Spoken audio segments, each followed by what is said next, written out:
Is Fortnite down? Hello guys and welcome to our channel. Welcome to World of Apps. So I know that many of you have problems with Fortnite right now. I already went to Epic Games right now to see if there really is a problem with Fortnite right now. And as you can see here at the top, there is Fortnite downtime for v22.10 update. So it says in progress, scheduled maintenance is currently in progress. We will provide updates as necessary.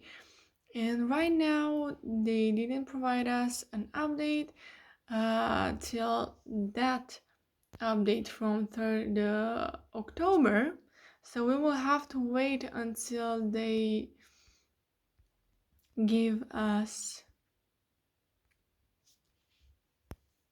an update.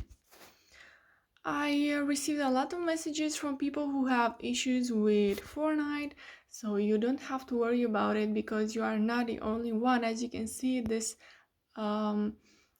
issue is from that update that they will be launching and this day on 4th October, so you don't have to worry about it. You just have to wait until they fix this.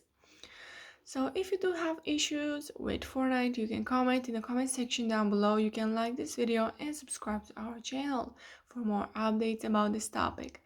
Thank you so much for watching, guys. Have a great day. Bye bye.